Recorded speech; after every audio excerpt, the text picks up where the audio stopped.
News ಅವರಿಗೆ ಸ್ವಾಗತ. ನಾನು ಲಕ್ಷ್ಮಣ್ ಹೂಗಾರ್. ಶಾಸಕರಾಗಬೇಕ್ರಿ ಅನ್ನುವಂಥ ಮಾತನ್ನು ಕೂಡ ಜನ ಆಡ್ತಾ ಇದ್ದಾರೆ. ಅಂದರೆ ಶಾಸಕರಾದರೆ ಏನೆಲ್ಲ ಭಾಗ್ಯಗಳಿದ್ದಾವೆ, ಯಾವ ರೀತಿ ಮೋಜು ಮಸ್ತಿ ಮಾಡ್ಬೋದು, ಏನೆಲ್ಲ ಸವಲತ್ತುಗಳು, ಜನರ ತೆರಿಗೆ ಹಣದಲ್ಲಿ ನಾವು ಯಾವ ರೀತಿಯಾದಂಥ ಐಷಾರಾಮಿ ಜೀವನ ನಡೆಸ್ಬೋದು ಅನ್ನುವಂಥ ನಿಟ್ಟಿನಲ್ಲಿ ಬಹುತೇಕ ಜನ ಕೂಡ ಆಲೋಚನೆ ಮಾಡ್ತಾ ಇದ್ದಾರೆ. ನಾವು ಆರಿಸಿ ಕಳಿಸೋ ಶಾಸಕರು ನಮಗೆ ಉತ್ತರದಾಯಿಗಳಾಗಬೇಕು, ನಮ್ಮ ಸಮಸ್ಯೆಗಳಿಗೆ ಸ್ಪಂದಿಸಬೇಕು, ನಮ್ಮ ಊರಲ್ಲಿ ಅವರು ಟೂರ್ ಮಾಡಬೇಕು, ನಮ್ಮ ಸಮಸ್ಯೆಗಳನ್ನು ಅರ್ಥಕೊಂಡ್ರೆ ಬಹುತೇಕ ಅವರಿಗೆ ಅಧ್ಯಯನದ ಒಂದು ಸ್ಪಷ್ಟ ಚಿತ್ರಣ ಸಿಗುತ್ತೆ. ಆದರೆ ಗೆದ್ದು ಹೋದಂಥ ಶಾಸಕರು, ಆ ಪಕ್ಷ ಈ ಪಕ್ಷ ಅಂತಲ್ಲ, ಎಲ್ಲ ಶಾಸಕರು ಕೂಡ ಇವತ್ತು ತಮಗೆ ಹಕ್ಕಿದೆ ಅನ್ನೋ ಕಾರಣಕ್ಕಾಗಿ ಜನರ ತೆರಿಗೆ ಹಣವನ್ನು ತಮಗೆ ಬೇಕಾದ ರೀತಿಯಲ್ಲಿ ಖರ್ಚು ಮಾಡಬಹುದಾ, ಇಂಥದ್ದೊಂದು ಪ್ರಶ್ನೆ ಜನ ಕೇಳುವಂಥ ಒಂದು ಸಂದರ್ಭ ಬಂದಿದೆ.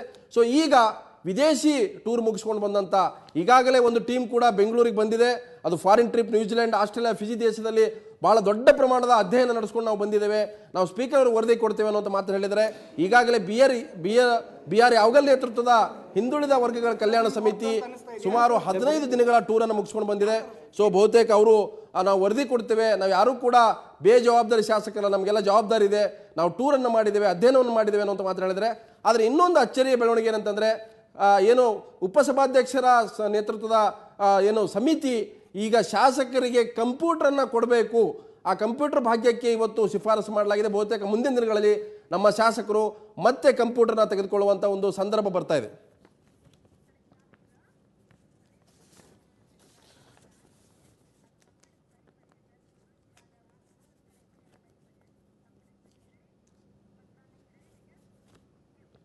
ಸೊ ಇವತ್ತು ಶಾಸಕರು ಫಾರಿನ್ ಟ್ರಿಪ್ ಮುಗಿಸ್ ಬಂದಿದ್ದಾರೆ, ಜಾಲಿ ಟ್ರಿಪ್ ಮುಗಿಸ್ ಬಂದಿದ್ದಾರೆ, 0 ವರ್ಕ್ 100% ಟ್ರಿಪ್ ಅನ್ನುವಂಥದ್ದು.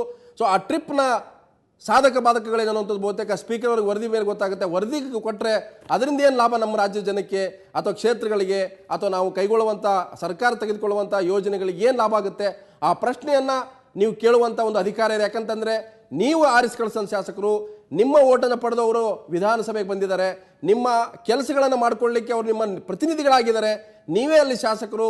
ನೀವು ಓಟ್ ಹಾಕದೆ ಹೋದರೆ ಅವರು ಶಾಸಕರಾಗಿ ಸಾಧ್ಯ ಇಲ್ಲ. ಹಾಗಾಗಿ ಶಾಸಕರು ನಿಮ್ಮ ಮತವನ್ನು ಪಡೆದು ಬೇಕಾಬಿಟ್ಟಿಯಾದಂಥ ಸವಲತ್ತುಗಳನ್ನು ಪಡ್ಕೊಳ್ಳಿಕ್ಕೆ ಅವಕಾಶ ಇದೆಯಾ? ಸೊ ತಮ್ಮ ಸಂಬಳ ಸವಲತ್ತುಗಳನ್ನು ಪಡ್ಕೊಳ್ಳಿಕ್ಕೆ ಒಂದಾಗ್ತಾರೆ, ತಮ್ಮ ಫಾರಿನ್ ಟ್ರಿಪ್ಗಾದರೆ ಎಲ್ಲರೂ ಕೂಡ ಒಂದಾಗ್ತಾರೆ, ಅದಕ್ಕೆ ಅಧ್ಯಯನದ ಹೆಸರು ಕೊಡ್ತಾರೆ.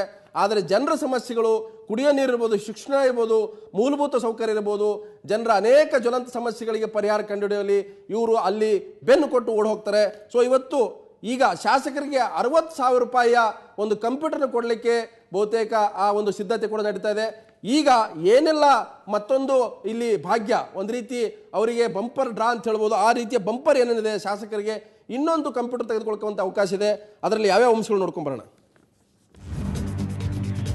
ಪ್ರತಿ ಶಾಸಕರ ಕಂಪ್ಯೂಟರ್ಗೆ 60,000 ರೂಪಾಯಿ ತಗಲುತ್ತೆ. ಈಗ ಹೊಸದಾಗಿ ಏನು ಉಪಸಭಾಧ್ಯಕ್ಷರ ನೇತೃತ್ವದ ಸಮಿತಿ ನೀಡಿದಂಥ ಶಿಫಾರಸಿನ ಪ್ರಕಾರ ಪ್ರತಿಯೊಬ್ಬ ಶಾಸಕರು 60,000 ರೂಪಾಯಿ ವೆಚ್ಚದಲ್ಲಿ ಕಂಪ್ಯೂಟರ್ನ ತೆಗೆದುಕೊಳ್ಬೋದು. ಇಲ್ಲದೆ ಹೋದರೆ 60,000 ರೂಪಾಯಿ ಹಾಗೆ ಇಟ್ಕೊಬೋದು, ಅದಕ್ಕೆ ಯಾವುದೇ ರೀತಿಯ ರಸೀತಿ ಬಿಲ್ ಕೊಡುವ ಹಾಗಿಲ್ಲ. ಸೊ 60,000ಕ್ಕೆ ಲೆಕ್ಕ ಅಥವಾ ಬಿಲ್ ಕೊಡಬೇಕಿಲ್ಲ. ಇದು ವಿಶೇಷ ಏನಂತಂದರೆ ಕಂಪ್ಯೂಟರ್ ತೆಗೆದುಕೊಳ್ಳದೆ ಇದ್ದರೆ ಅದಕ್ಕೆ ಯಾವುದೇ ರೀತಿಯ ಬಿಲ್ಲನ್ನು ಕೊಡಬೇಕಾಗಿಲ್ಲ. ಒಂದು ರೀತಿ ಇದು ಕೋಟಾ ಇದ್ದಂಗೆ, ಆ 60,000 ರೂಪಾಯಿ ಅವರು ಯೂಸ್ ಮಾಡ್ಕೊಳ್ಳೇಬೇಕು. ಯಾಕಂತಂದ್ರೆ ಇಲ್ಲದೆ ಹೋದರೆ ಅದು ವೇಸ್ಟ್ ಆಗುತ್ತೆ 60,000 ರೂಪಾಯಿ. ಸೊ ಹಾಗಾಗಿ ಇದು ನಿಮ್ಮ ತೆರಿಗೆ ಹಣ, ಅವರಿಗೆ ಹಕ್ಕಿದೆ ಅನ್ನೋ ಕಾರಣಕ್ಕಾಗಿ 60,000 ರೂಪಾಯಿ ಕಂಪ್ಯೂಟರ್ ತೊಗೋಬೋದು ಅಥವಾ ಬಳಕೆ ತೊಗೊಳ್ಳದೇ ಹಾಗೆ ಇಟ್ಕೊಳ್ಬೋದು. ಆದರೆ ನಮ್ಮ ಪ್ರಶ್ನೆ ಇರ್ತಕ್ಕಂಥದ್ದು, ಹಿಂದೆ ಲ್ಯಾಪ್ಟಾಪ್ ತೊಗೊಂಡ್ರಲ್ಲ, ಐಪ್ಯಾಡ್ ತೊಗೊಂಡ್ರಲ್ಲ, ಅವಾಗ ಕಂಪ್ಯೂಟರ್ ತೊಗೊಂಡ್ರಲ್ಲ, ಅವೇನಾಯಿತು ಅನ್ನುವಂಥ ಪ್ರಶ್ನೆ ಇದೆ. ಇದಕ್ಕಾಗಿ ಈಗೇನು ಹೊಸದಾಗಿ ಕಂಪ್ಯೂಟರ್ನ ಕೊಡಬೇಕು ಅಂತ ತೀರ್ಮಾನಕ್ಕೆ ಬರಲಾಗಿದೆ, ಶಿಫಾರಸಾಗಿದೆ. ಅದರ ಪ್ರಕಾರ ನಮ್ಮ ಎಲ್ಲ ಶಾಸಕರು, ವಿಧಾನ ಪರಿಷತ್ ಸದಸ್ಯರಿಗೆ ಏನು ಕಂಪ್ಯೂಟರ್ ಕೊಡುವಂಥ ಯೋಜನೆ ಜಾರಿಗೆ ಬಂದರೆ ಅಥವಾ ತೀರ್ಮಾನ ಆದರೆ 1,80,00,000 ಅಂದರೆ ಹತ್ರ 2 ಕೋಟಿ ರೂಪಾಯಿ ವೆಚ್ಚ ಆಗುತ್ತೆ ಈ ಕಂಪ್ಯೂಟರ್ಗೆ. ಡೆಪ್ಯೂಟಿ ಸ್ಪೀಕರ್ ಅಧ್ಯಕ್ಷತೆಯ ಹೌಸ್ ಕಮಿಟಿ ಇದು ಒಂದು ಶಿಫಾರಸನ್ನು ಮಾಡಿದೆ. ಬಹುತೇಕ ಆ ಶಿಫಾರಸನ್ನು ಒಪ್ಪಬೇಕಾಗುತ್ತೆ. ಮುಂದೆ ಸರ್ಕಾರ ಅದಕ್ಕೆ ಬೇಕಾದಂಥ ಅನುದಾನ ಕೂಡ ಕೊಡಬೇಕಾಗುತ್ತೆ. ಆದರೆ ಸದ್ಯಕ್ಕೆ ಈ ರೀತಿಯ ಶಿಫಾರಸುಗಳನ್ನು ಕೂಡ ಯಾರು ತಿರಸ್ಕಾರ ಮಾಡೋದಿಲ್ಲ. ಯಾಕಂತಂದ್ರೆ ಭಯ ಇರುತ್ತೆ, ಬಹುತೇಕ ಶಾಸಕರಿಗೆ ಅಂತ ಕಂಪ್ಯೂಟರ್ ಕೊಟ್ಟರೆ ಏನು ತಪ್ಪು ಅನ್ನುವಂಥ ಮಾತು ಕೂಡ ಇದೆ. ಆ ರೀತಿಯ ಒಂದು ಸಾಧ್ಯತೆ ಮುಂದಿನ ದಿನಗಳಲ್ಲಿ ಕಂಡುಬರುತ್ತೆ. ಹಿಂದಿನ ಸರ್ಕಾರಗಳಲ್ಲೂ ಇದಕ್ಕಾಗಿ ಹಣ ಮೀಸಲಿಟ್ಟಿದ್ರು. ಹಿಂದೆ ಐಪ್ಯಾಡ್ 2 ಬೇಡ, ನಮಗೆ ಐಪ್ಯಾಡ್ 3 ಬೇಕು ಅಂತ ಡಿಮ್ಯಾಂಡ್ ಇಟ್ಟಂತರೂ ಕೂಡ ಶಾಸಕರಿದ್ದಾರೆ. ಅದಕ್ಕಿಂತ ಹಿಂದೆ JDS BJP ಸರ್ಕಾರ ಇದ್ದಾಗಲೂ ಕೂಡ ಲ್ಯಾಪ್ಟಾಪ್ ಅನ್ನು ಕೂಡ ಕೊಡಲಾಗಿದೆ. ನಂತರ ಈಗ ಐಪ್ಯಾಡ್ ಕೂಡ ತಗೊಂಡಿದ್ದಾರೆ. ಈಗ ಮತ್ತೆ ಕಂಪ್ಯೂಟರ್ ಭಾಗ್ಯ ಸಿಕ್ಕಿದೆ. JDS BJP ಸಮ್ಮಿಶ್ರ ಸರ್ಕಾರದಲ್ಲಿ 90,000 ರೂಪಾಯಿ ಬೆಲೆಯ ಲ್ಯಾಪ್ಟಾಪ್ ಅನ್ನು ಕೂಡ ಶಾಸಕರು ಪಡ್ಕೊಂಡಿದ್ರು. ಆದರೆ ಆ ಲ್ಯಾಪ್ಟಾಪ್ ಎಲ್ಲಿ ಯೂಸ್ ಮಾಡ್ತಾ ಇದ್ರು ಗೊತ್ತಿಲ್ಲ. ಭಾಳಷ್ಟು ಜನ ಇಮೇಲ್ ಐಡಿನೇ ಇಲ್ಲ, ಅವರು ಯಾವ ಇಮೇಲೋ ಜಿಮೇಲೋ ಯಾವ ಮೇಲನ್ನು ಯೂಸ್ ಮಾಡ್ತಾ ಇದ್ದಾರೆ, ಯಾವ ರೀತಿಯಾದಂಥ ಹೈಟೆಕ್ ತಂತ್ರಜ್ಞಾನವನ್ನು ಶಾಸಕರು ಬಳಕೆ ಮಾಡಿಕೊಂಡು ಕ್ಷೇತ್ರ ಜನರ ಸಮಸ್ಯೆಗಳಿಗೆ ಸ್ಪಂದಿಸ್ತಾ ಇದ್ದಾರೆ ಅನ್ನೋದು ದೊಡ್ಡ ಪ್ರಶ್ನೆ ಇದೆ.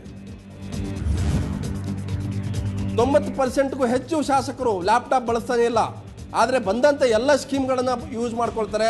ಆದರೆ ಈಗ ಆ 90% ಜನ ಲ್ಯಾಪ್ಟಾಪನ್ನು ಯಾವ ರೀತಿ ಓಪನ್ ಮಾಡಬೇಕು, ಯಾವ ರೀತಿ ಲಾಗಿನ್ ಆಗಬೇಕು, ಲಾಗೌಟ್ ಆಗಬೇಕು, ಯಾವ ರೀತಿ ಗೂಗಲ್ ನೋಡಬೇಕು, ಯಾವ ರೀತಿ ಇಮೇಲ್ ಓಪನ್ ಮಾಡಬೇಕು ಅನ್ನುವಂಥ ಮಾಹಿತಿ ಇದೆಯೋ ಇಲ್ವೋ ಬಹುತೇಕ ಆ ಕಾರಣಕ್ಕಾಗಿ 90% ಜನ ಶಾಸಕರು ಆ ಲ್ಯಾಪ್ಟಾಪನ್ನು ಬಳಕೆ ಮಾಡ್ಕೊಳ್ತಲ್ಲ.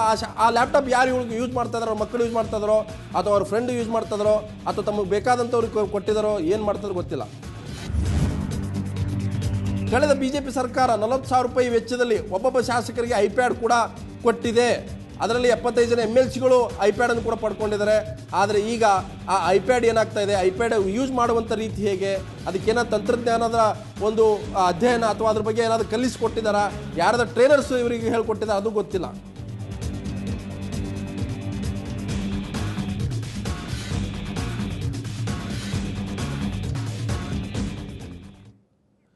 ಸೊ ಕಂಪ್ಯೂಟರ್ನ ಬಳಕೆ ಮಾಡ್ಕೊಳ್ಬೇಕು, ಐಪ್ಯಾಡನ್ನು ಬಳಕೆ ಮಾಡ್ಕೊಳ್ಳಿ, ಲ್ಯಾಪ್ಟಾಪನ್ನು ಬಳಕೆ ಮಾಡ್ಕೊಳ್ಳಿ. ಆದರೆ ಅದರ ಬಳಕೆ ಹೇಗಾಗಿದೆ ಅನ್ನುವಂಥದ್ದು ಬಹುತೇಕ 90% ಜನ ಅದನ್ನು ಯೂಸ್ ಮಾಡ್ಕೊಂಡಿಲ್ಲ. ಅಂತಂದರೆ ಬಹುತೇಕ ತಮಗೆ ಬೇಕಾದವ್ರ ಕೈಯಲ್ಲಿದೆಯೋ ಅಥವಾ ಹೆಂಡತಿ ಮಕ್ಕಳು ಯೂಸ್ ಮಾಡ್ತಾ ಇದ್ದಾರೋ, ಯಾರು ಯೂಸ್ ಮಾಡ್ತಾ ಇದ್ರೋ ಗೊತ್ತಿಲ್ಲ. ಆದರೆ ಒಂದು ಶಾಸಕರಿಗೆ ತಮ್ಮ ಖರ್ಚಿನಲ್ಲಿ, ಸ್ವಂತ ಖರ್ಚಿನಲ್ಲಿ ಒಂದು ಲ್ಯಾಪ್ಟಾಪ್ ಖರೀದಿ ಮಾಡುವಂಥ ಶಕ್ತಿ ಇಲ್ವಾ, ಅಥವಾ ಕಂಪ್ಯೂಟರ್ ಖರೀದಿ ಮಾಡೋಕ್ಕೆ ಶಕ್ತಿ ಇಲ್ವಾ?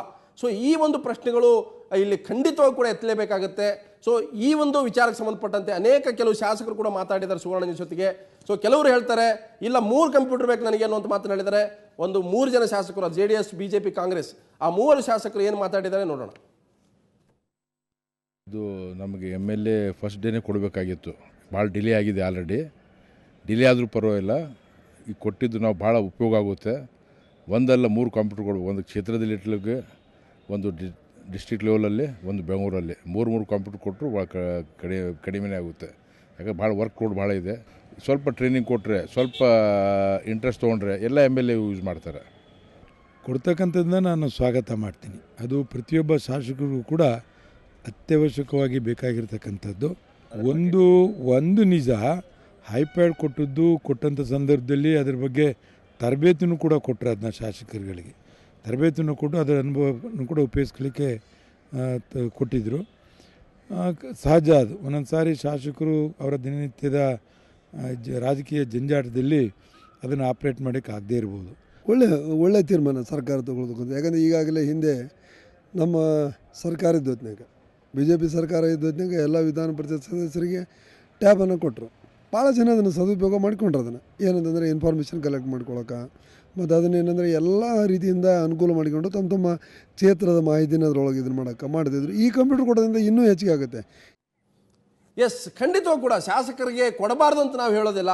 ಆದರೆ ಪ್ರತಿಯೊಂದು ಸವಲತ್ತನ್ನು ಮೋಜು ಮಸ್ತಿಗೆ ತಮ್ಮ ಕ್ಷೇತ್ರದ ಅಭಿವೃದ್ಧಿ, ನಮ್ಮ ಕ್ಷೇತ್ರದ ಕೆಲಸ ಕಾರ್ಯಗಳು, ನಮ್ಮ ಕ್ಷೇತ್ರದ ಯೋಜನೆಗಳು, ಈ ರೀತಿಯ ಪದಗಳನ್ನು ಬಳಕೆ ಮಾಡ್ಕೊಳ್ಳೋದು ನಿಜಕ್ಕೂ ಕೂಡ ಅವರಿಗೆ ಆ ಕ್ಷೇತ್ರದ ಬಗ್ಗೆ ಕಾಳಜಿ ಇದೆಯಾ, ಕ್ಷೇತ್ರ ಜನರ ಸಮಸ್ಯೆಗಳನ್ನು ಸ್ಪಂದಿಸಲಿಕ್ಕೆ ಅವರಿಗೆ ಈ ಒಂದು ಸವಲತ್ತುಗಳು ಬೇಕಾ?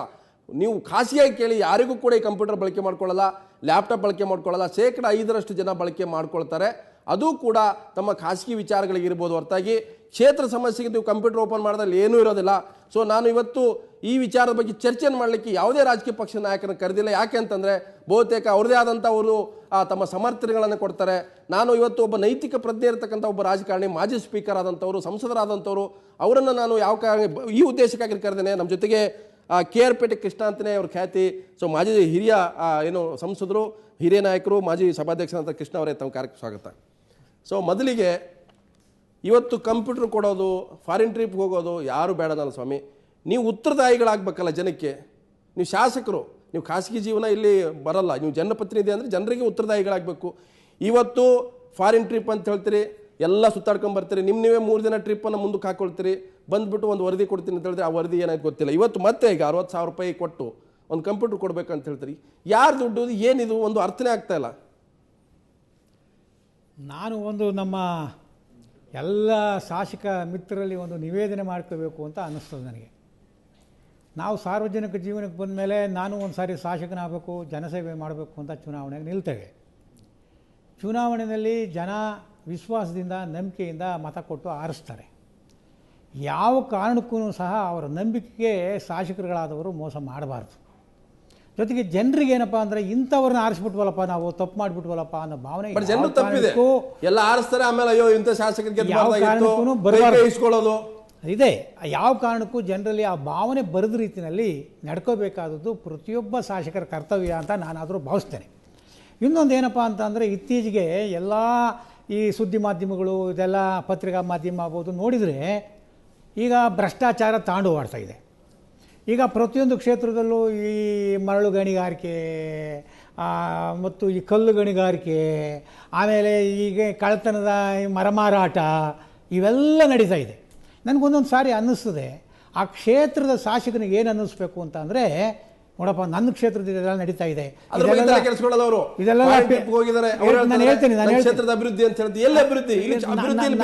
ನನಗೆ ಏನು ಶಾಸಕರಿಗೆ ಏನು ಬರಬೇಕು, ನನ್ನ ಕ್ಷೇತ್ರದಲ್ಲಿ ಈ ಪೇಪರ್ನಲ್ಲಿ ಬರ್ತಾ ಇದೆ, ಇದು ನನಗಾದ ಅವಮಾನ, ಬರಬಾರ್ದು. ನಮ್ಮ ಎಲ್ಲ ಶಾಸಕರು ಬೆಳೆಸ್ಕೋಬೇಕು ಅಂತ ನನ್ನ ಪ್ರಾರ್ಥನೆ ಅವರಲ್ಲಿ. ಇನ್ನೊಂದು ಏನಪ್ಪ ಅಂತಂದರೆ, ಅನೇಕ ನಡೆದಿದ್ದಾವೆ, ಅವಕ್ಕೆಲ್ಲ ನಾವು ಏನಪ್ಪ ಅಂತಂದರೆ ಅಂತಿಮ ಆಡಬೇಕು. ಯಾರು ಅಂತಿಮ ಆಡಬೇಕಾದವರು ಶಾಸಕರು. ಈಗ ಬೆಕ್ಕಿಗೆ ಗಂಟೆ ಕಟ್ಟೋರು ಯಾರು? ಈಗ ಏನಾಗಿದೆ ಹೇಳ್ತಾರೆ, ನಮ್ಮ ಕ್ಷೇತ್ರ ಸ್ವಾಮಿ, ನಮ್ಮ ಕಂಪ್ಯೂಟರ್ ಕೊಟ್ಟರೆ ನಮ್ಗೆ ಅನುಕೂಲ ಆಗುತ್ತೆ, ಐಪ್ಯಾಡ್ ಕೊಟ್ಟರೆ ನಮ್ಗೆ ಲಾಭ ಆಗುತ್ತೆ, ನಾವು ವಿದೇಶಕ್ಕೆ ಹೋದ್ರೆ ಅಧ್ಯಯನ ಮಾಡ್ತೀವಿ. ಏನು ಅಧ್ಯಯನ ಮಾಡಿದ್ದಾರೆ ಇವರು? ಸರಿಯಾದ ಕ್ಷೇತ್ರ ನೋಡಿಲ್ಲ. ಯಾವ ಊರು ಎಲ್ಲಿ ಬರುತ್ತೆ, ಅವ್ರ ಊರಲ್ಲಿ ಯಾವ ಹಳ್ಳ ಇದೆ, ಯಾವ ನದಿ ಇದೆ, ಯಾವ ಜನ ಹೇಗೆ ಬದುಕ್ತಾ ಇದ್ದಾರೆ. ಈಗ ಏನು ಅಂತಂದರೆ, ಇವು ನೀವು ಹೇಳ್ತಕ್ಕಿರ್ತಕ್ಕಂಥ ಬಲುವ ಏನು ಅನೇಕ ಆರೋಪಗಳಿದ್ದಾವೆ, ಏನಿದ್ದಾವೆ ಅದೆಲ್ಲ ನಾನು ಒಪ್ತೇನೆ. ಭಾಳ ಜನ ಶಾಸಕರು ಅವ್ರು ಕೊಟ್ಟಿರ್ತಕ್ಕಂಥ ಲ್ಯಾಪ್ಟಾಪ್ ಆಗ್ಬೋದು, ಕಂಪ್ಯೂಟರ್ ಆಗ್ಬೋದು ಬಳಸ್ಕೊಂಡಿಲ್ಲ ಅಂತ ನಾನು ಕೇಳಿದ್ದೇನೆ. 90% ಬಳಸ್ಕೊಂಡಿಲ್ಲ. ಈಗ ಏನಪ್ಪ ಅಂತಂದರೆ, ಇತ್ತೀಚೆಗೆ 60,000 ವೆಚ್ಚದಲ್ಲಿ ಈ ಕೊಡಬೇಕು, ಅದಕ್ಕೇನಪ್ಪ ಲೆಕ್ಕನೂ ಇಲ್ಲ ಏನೂ ಇಲ್ಲ ಅಂತ ತಾವು ಹೇಳಿದ್ರಿ. ಈಗ ನಾನು ಹೇಳೋದೇನು ಅಂತ ಅಂದರೆ, ನಮ್ಮ ಶಾಸಕರು 224 ಜನ ನಮ್ಮ ರಾಜ್ಯದ ಕಂಬಗಳಿದ್ದಾಗ ಅವರು ಸರ್, ನಮ್ಗೆ ರೈಟ್ ಇದೆ ಸರ್ ಕೇಳಕ್ಕೆ. ನನ್ನ ಭಾವನೆ ಏನು ಅಂದರೆ, ಖಾಸಗಿ ಆಗ್ಬೇಕಾ, ಹೋಮ್ ಥಿಯೇಟರ್ ತೊಗೊಳ್ಳಿ, ಅವ್ರು ಬೇಡನಲ್ಲ. ಆ ಕಂಬಗಳಿದಾವಲ್ಲ, ಯಾರು ಆರೋಪ ಮಾಡಿದ ರೀತಿಯಲ್ಲಿ ನಡ್ಕೋಬೇಕಾದದ್ದು ಅವ್ರ ಕರ್ತವ್ಯ. ಅವ್ರು ಕೇಳದೇ ಇದ್ರೂ ಸಹ ಅವ್ರು ನೋಡಿ ನಾನು ಪರ್ಚೇಸ್ ಮಾಡಿದ್ದೇನೆ, ನನ್ನ ರಸೀದಿ ಇಲ್ಲಿದೆ ಅಂತ ಅವರೇ ಆಗಿ ಕೊಡಬೇಕಾದದ್ದು ಅವ್ರ ಧರ್ಮ. ಕೊಡ್ತಾರೆ ಅಂತ ನಾನು ಭಾವಿಸ್ತೀನಿ. ಎಸ್ ಕೃಷ್ಣ ಅವರು ಮಾತಾಡ್ತೀನಿ. ನಾನು ಸಾರ್ವಜನಿಕರು ಕೂಡ ಇಲ್ಲಿ ತಮ್ಮ ಅಭಿಪ್ರಾಯ ಹಂಚ್ಕೊಳ್ಬೋದು, ತಾವು ಕೂಡ ದೂರವಾಣಿ ಕರೆ ಮಾಡ್ಬೋದು. ಕೃಷ್ಣ ಅವರು ಕೂಡ ಇದ್ದಾರೆ. ಅವ್ರು ಯಾಕೆ ನನ್ನ ಪದೇ ಹೇಳ್ತಾರೆ, ಅವ್ರು ನೈತಿಕವಾಗಿರ್ತಕ್ಕಂಥ ಒಬ್ಬ ರಾಜಕಾರಣಿ. ಆ ಕಾರಣಕ್ಕಾಗಿ ಅವರ ಸಮ್ಮುಖದಲ್ಲಿ ಅನೇಕ ಜನರು ಕೂಡ ತಮ್ಮ ಪ್ರಶ್ನೆಗಳು ಕೇಳ್ಬೋದು. ಭೋಪಾಲ್ನಿಂದ, ಮಧ್ಯಪ್ರದೇಶ ಭೋಪಾಲ್ನಿಂದ ವಿಜೇಂದ್ರ ಅವರು ಕರೆ ಮಾಡಿದ್ರು. ವಿಜೇಂದ್ರ ಅವರೇ, ತಮ್ಮ ಅಭಿಪ್ರಾಯ ಹಂಚ್ಕೊಳ್ಳಿ. ಸರ್, ನನ್ನ ಅಭಿಪ್ರಾಯ ಇದು, ಇವಾಗ ಈ ರಾಜಕಾರಣಿಗೆಲ್ಲ ಇದೆಲ್ಲ ಬಿಸ್ನೆಸ್ ಆಗ್ಬಿಟ್ಟಿದೆ. ಅಂದ್ರೆ ಎಲೆಕ್ಷನ್ ನಿಲ್ಲೋದೇ ಬಿಸ್ನೆಸ್ಗೋಸ್ಕರ, ಇವ್ರ ದುಡ್ಡು ಗಳಿಸೋಕ್ಕೋಸ್ಕರ, ಇವ್ರು ಮೋಜು ಮಸ್ತಿಗೋಸ್ಕರನೇ ರಾಜಕಾರಣಿ ಬರೋದು, ಆ ತರ ಆಗ್ಬಿಟ್ಟಿದೆ. ಇದರಲ್ಲಿ ನಂಗೆ ಅನ್ನಿಸ್ತಾ ಇಲ್ಲ ಯಾರು ಒಳ್ಳೇದು ಮಾಡಕ್ಕೆ ಶಾಸಕರಾಗ್ತಾರೆ ಅಂತ ಹೇಳಿ. ಎಸ್, ಒಂದು ಕೃಷ್ಣ ಅವರೇ, ಈಗ ಭೋಪಾಲಿಂದ ವಿಜೇಂದ್ರ ಕರೆ ಮಾಡಿದ್ದಾರೆ. ಅದು ಜನಕ್ಕೆ ಏನು ಅನಿಸಿದೆ ಅಂದರೆ, ನಾವು ಶಾಸಕರಾದ್ರೆ ಇಷ್ಟೆಲ್ಲ ಸವಲತ್ತುಗಳು ಸಿಗ್ತಾವಪ್ಪ, ನಾನು ಫಾರಿನ್ಗೆ ಹೋಗ್ಬೋದು, ನಾನು ಕಂಪ್ಯೂಟರ್ ತೊಗೋಬೋದು, ನನಗೆ ಸವಲತ್ತುಗಳು ಇಲ್ಲಿದೆ. ಶಾಸಕರು ಪ್ರತಿ ವರ್ಷ ಅವರು TAD 25 ಲಕ್ಷ ಆಗುತ್ತೆ ಅಂತ, 25ರಿಂದ 1 ಕೋಟಿ ಆಗುತ್ತೆ ತಿಂಗಳ ಸಂಬಳ. ಅವರು ಬೇಕಾದ 2011ರಲ್ಲಿ ಅವ್ರದೇ ಒಂದು ಬಿಲ್ಲು, ಎಲ್ಲ ಪ್ರತಿಭಟನೆ ನಡೀತಾ ಇದೆ. ಆ ಬಿಲ್ ಪಾಸ್ ಮಾಡ್ಕೊಂಡ್ಬಿಟ್ರು, ಚರ್ಚೆನೇ ಆಗಲಿಲ್ಲ. ಶಾಸಕರು ಅಲ್ಲಿ ಪಕ್ಷಾತೀತವಾಗಿ ಒಂದಾಗ್ತಾರೆ. ಸೊ ಜನಕ್ಕೆ ಒಂದು ರೀತಿ ಭ್ರಮ ನಿರಸನ ಬರ್ತಾ ಇದೆ ಅಂತ. ಈಗ ಈ ಕೆಲವು ಮೂಲಭೂತ ವಿಚಾರಕ್ಕೆ ನಾವು ಹೋಗಬೇಕು ಅನ್ನಿಸ್ತದೆ. ಇವತ್ತೇನಪ್ಪ ಅಂದರೆ, 25 ವರ್ಷದ ಹಿಂದೆ ಇದ್ದ ಶಾಸಕರ ಆ ಒಂದು ಮಟ್ಟ, ಇವತ್ತಿನ ಶಾಸಕರ ಮಟ್ಟಕ್ಕೂ ನಾವು ಬದಲಾವಣೆಗಳನ್ನು ಬಿಸ್ನೆಸ್ ಆಗಿದೆ ಸರ್. ಶಾಸಕರಂದ್ರೆ, ನಾನು ಇನ್ವೆಸ್ಟ್ ಮಾಡ್ತೀನಿ 10 ಕೋಟಿ ರೂಪಾಯಿ, ನಾನು ಶಾಸಕರ ಚುನಾವಣೆ ಖರ್ಚು ಮಾಡ್ತೀನಿ, 10 ಕೋಟಿ ನಾನು ತೆಗಿತೀನಪ್ಪ. ನೀವು ಯಾರು ಕೇಳೋರು? ನೈತಿಕವಾಗಿ ಮಾತಾಡ್ತಾರೆ. ಸ್ವಾಮಿ, ನಾನು 10 ಕೋಟಿ ಖರ್ಚು ಮಾಡಿ ನಿಮ್ಗೆ ಏನು ಗೊತ್ತಾಗ ಸ್ವಾಮಿ, ನಾನು ಶಾಸಕರ ಚುನಾವಣೆ ಅದಕ್ಕೆ ನಿಂತು ನೋಡಿ ಎಲೆಕ್ಷನ್ ಗೊತ್ತಾಗುತ್ತೆ ನಿಮ್ಗೆ ಅಂತ ಮಾತಾಡ್ತಾರೆ. ನಾನು ಹೇಳೋದೇನು ಅಂದರೆ, ಇದಕ್ಕೆ ರಾಜಕೀಯ ಪಕ್ಷಗಳು ಹೊಣೆ. ಇವತ್ತು ಯಾರು ನೀತಿ ರೂಪಿಸ್ತಾರೋ ರಾಜಕೀಯ ಮುಖಂಡರು, ಯಾರು ಈ B.Pharm ಮಂತಾರೋ, ಅವರು ಇವತ್ತು ಎಲ್ಲರಿಗಿಂತ ಹೆಚ್ಚಾಗಿ ಯೋಚನೆ ಮಾಡಬೇಕು. ಜನರಿಗೆ ಜವಾಬ್ದಾರಿ ಇಲ್ವಾ? ಒಂದು ಜೊತೆಗೆ ನಾನು ಹೇಳ್ತೀನಿ, ಅವರು ಎಲ್ಲ ರಾಜಕೀಯ ಪಕ್ಷಗಳೂ ನಾವು ಯೋಗ್ಯರಿಗೆ, ಜನಸೇವಕರಿಗೆ ಟಿಕೆಟ್ಗಳು ಕೊಡಬೇಕು. ಆ ಟಿಕೆಟ್ ಕೊಟ್ಟರೆ ನಾವು ಎಂಡ ಹಂಚೋದಿಲ್ಲ ಅಥವಾ ಹಣ ಹಂಚೋದಿಲ್ಲ ಅಂತಕ್ಕಂಥ ಒಂದು ಭರವಸೆ ಕೊಟ್ಟರೆ ಒಂದು ಬದಲಾವಣೆ ಖಂಡಿತ ಆಗುತ್ತೆ. ಎಲ್ಲ ರಾಜಕೀಯ ಪಕ್ಷಗಳು ಜನ ಏನು ಇವತ್ತು ಯಾವ ಥರ ಇದ್ದಾರೆ ಅಂತ ಅಂದರೆ, ಜನನೂ ಕೇಳ್ತಾ ಇದ್ದಾರೆ. ಜನ ಹಾಳಾಗಿದ್ದಾರೆ. ಯಾರು ಹಾಳು ಮಾಡಿದ್ದಾರೆ? ರಾಜಕಾರಣಿಗಳೇ ಅವ್ರನ್ನ ಹಾಳು ಮಾಡಿದ್ದಾರೆ. ನಾನು ರಾಜಕೀಯಕ್ಕೆ ಬಂದಾಗ ಜನ ನಮಗೆ ದುಡ್ಡನ್ನು ಕೊಟ್ಟು ಆಗೇನು ಭಾವನೆ ಏನು ಎಕ್ಸ್ಪ್ರೆಸ್ ಮಾಡ್ತಾ ಇದ್ರು ಅಂತ ಅಂದರೆ ಒಳ್ಳೆಯವ್ರನ್ನ ಆರಿಸ್ಬೇಕು. ಸರ್ ಜನನು ಕೂಡ ನಾನು ಜನರನ್ನ ಪರವಾಗಿ ಮಾತ್ರ ಜನ ಕೂಡ ದುಡ್ಡು ಕೊಡದೇನೆ ಓಟೆ ಹಾಕಲ್ಲ ಆ ರೀತಿ ಈಗ ಬಂದ್ಬಿಟ್ಟಿದ್ದಾರೆ. ಅದಕ್ಕೆ ಕಾರಣ ಏನು ಅಂತ ಅಂದರೆ ಏನು ಒಂದು ಪೈಪೋಟಿಯ ಮೇಲೆ ಅವರನ್ನು ಎಂಡ ಕುಡಿಸಿ ಹಣ ಕೊಟ್ಟು ಇನ್ನೊಂದು ಮಾಡಿ ಅವ್ರ ಜಾತಿ ಮೇಲೆ ಹೊಡೆದು ಅದಕ್ಕೆ ಆ ರೀತಿಯಲ್ಲಿ ಈ ಮಟ್ಟಕ್ಕೆ ಬರಬೇಕಾದ್ರೆ ಜನ ಹಾಳಾಗಬೇಕಾದ್ರೆ ರಾಜಕೀಯ ಪಕ್ಷಗಳೇ ಈಗ ಕಾರಣ. ಒಂದೇ ಕೈಯಿಂದ ಚಪ್ಪಾಳೆ ತಟ್ಟರಾಗಲ್ಲ, ಎರಡು ಚೆಲ್ಲಿದ್ರೆ ಚಪ್ಪಾಳೆದು. ಈಗ ನನ್ನದೇನಪ್ಪ ಅಂತಂದರೆ ನನ್ನಿದೇನು ಒಪ್ತೀನಿ. ಆದರೆ ಈಗ ಈ ಚುನಾವಣೆಯಲ್ಲೇ ಯಾವುದೇ ರಾಜಕೀಯ ಪಕ್ಷಗಳು ಹಣ ಹಂಚೋದು ಬೇಡ, ಎಂಡ ಹಂಚೋದು ಬೇಡ, ಅಥವಾ ಏನು ತೋಳ್ಬಲ್ದರಿಗೆ ಟಿಕೆಟ್ ಕೊಡೋದು ಬೇಡ, ಕೊಡಲಿ ಎಲ್ರೂ. ಅದ ಭ್ರಮೆ ಅನ್ಸಲ್ವದು? ಈಗ ಎಲ್ಲರೂ ಕೊಡಲಿ, ಬೇಕಾದ್ರೆ ಇಂಡಿಪೆಂಡೆನ್ಸ್ ನಿಂತಿರ್ತಕ್ಕಂಥವ್ನು ಎಷ್ಟೇ ಕೋಟಿಗಳು ಖರ್ಚು ಮಾಡಲಿ, ಖಂಡಿತ ಜನ ಯೋಗ್ಯರನ್ನ ಆರಿಸ್ತಾರೆ ಅಂತಕ್ಕಂಥ ನಂಬಿಕೆ ನಂದು. Yes sir. ಸರ್ ನಾನು ಬಳ್ಳಾರಿಯಿಂದ ನಾಗರಾಜ್ ಅವರು ಕರೆ ಮಾಡಿದ್ದಾರೆ. ಕರೆ ಇದೆಯಾ ನಾಗರಾಜ್ ಅವರು? ಹಲೋ ನಾಗರಾಜ್ ಅವರು ತಾವು ಮಾತಾಡಿ.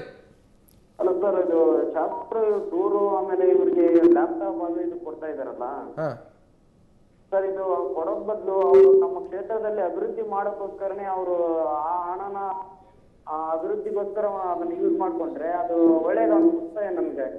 ಅಲ್ಲ ಅವ್ರು ಹೇಳ್ತಾ ಇದ್ದಲ್ಲ ಅಭಿವೃದ್ಧಿ ಮಾಡಕ್ಕೆ ಕಂಪ್ಯೂಟರ್ ಯೂಸ್ ಮಾಡ್ಕೊತಾ ಇದ್ದಾರೆ, 3 ಕಂಪ್ಯೂಟರ್ ಬೇಕಂತ ಹೇಳ್ತಾ ಇದಾರೆ. ಇಲ್ಲ ಇದು ಅವ್ರಿಗೆ ಅಭಿವೃದ್ಧಿ ಮಾಡಕ್ಕೆ ಇದು 0% ಅದು ಅಭಿವೃದ್ಧಿ ಆಗ್ತಾನೆ ಇರಲ್ಲ. ಅದು ಅಂದ್ರೆ ವೈಯಕ್ತಿಕ ಅಭಿವೃದ್ಧಿ ಆಗುತ್ತೆ ಇದರಿಂದ. ಹೌದು ಸರ್, ಇದು ನಮ್ಮ ಒಂದು ಅಭಿವೃದ್ಧಿ ಆಗ್ತಾ ಹೊರತಾಗಿ ಇದು ಯಾವುದೇ ಆಗ್ಲಿ ಕ್ಷೇತ್ರ ಬೆಳವಣಿಗೆ ಆಗಲ್ಲ. ಎಸ್ ನಾಗರಾಜ್, ನಿಮ್ಮ ಅಭಿಪ್ರಾಯ ಒಪ್ಕೊಂಡು. ಯಾಕಂತಂದ್ರೆ ಕಂಪ್ಯೂಟರ್ಗಳು ಲ್ಯಾಪ್ಟಾಪ್ಗಳಿಂದ ಕ್ಷೇತ್ರದ ಅಭಿವೃದ್ಧಿ ಏನಾಗುತ್ತೆ ಅನ್ನುವಂಥ ಪ್ರಶ್ನೆ ಇತ್ತಿದ್ರೆ ಅಭಿವೃದ್ಧಿ ಆಗುತ್ತೆ, ಆದ್ರೆ ನಿಜಕ್ಕೂ ಕೂಡ ಸದ್ಬಳಕೆ ಮಾಡ್ಕೊಳ್ಳೋಕೆ ಪ್ರಾಮಾಣಿಕತೆ ಇರಬೇಕು, ಬದ್ಧತೆ ಇರಬೇಕು, ಉತ್ತರದಾಯಿತ್ವ ಇರಬೇಕು. ನಾವು ಗೆದ್ದು ಬಂದಿದ್ದೆ ನಾವೇನಾದ್ರೂ ಮೋಜು ಮಸ್ತಿ ಮಾಡೋಕ್ಕೆ ನಮ್ಮನ್ನು ಯಾರು ಕೇಳ್ತಾರೆ? 5 ವರ್ಷ ಆದಮೇಲೆ ನಾವು ಹೋಗ್ತಿರ್ತಾನೆ, ಅವಾಗ ನೋಡೋ ಮಾತಾಡ್ಕೊಳ್ಳೋಣ, ಹೆಂಗೂ ದುಡ್ಡಿದೆ, ಜಾತಿ ಇದೆ, ನಮಗೆ ಅನೇಕ ಬಲಗಳಿದಾವೆ, ಅದನ್ನು ಯೂಸ್ ಮಾಡ್ಕೊಂಡು ಗೆದ್ದು ಬರೋಣ ಅನ್ನೋಂಥ ಒಂದು ಧಾರ್ಷ್ಟ್ಯತನ ಇದೆಯಲ್ಲ, ಆ ಒಂದು ದುರಹಂಕಾರ ಇರೋದಿಲ್ಲ. ಬಹುತೇಕ ಆ ಕಾರಣಕ್ಕಾಗಿಯೇ ನಮ್ಮ ಶಾಸಕರು ಕೂಡ ಮೈ ಮರ್ತಿದ್ದಾರೆ. ಸೊ ಜನ ಕೂಡ ಓಟ್ ಹಾಕಿ ಮೈ ಮರಿತಾರೆ, ಆಮೇಲೆ ಮಾತಾಡ್ತಾರೆ, ನಾವು ತಪ್ಪು ಮಾಡಿದ್ವಿ, ಇಂಥವ್ರು ಇದ್ದಾರೆ ಅಂಥವ್ರು ಇದ್ದಾರೆ ಅಂತ. ಬಹುತೇಕ ಮತ್ತೆ ಚರ್ಚೆ ಮಾಡ್ತೀನಿ. ಕೃಷ್ಣವ್ರು ಕೂಡ ಉತ್ತರ ಕೊಡ್ತಾರೆ. ಅದಕ್ಕಿಂತ ಮೊದಲು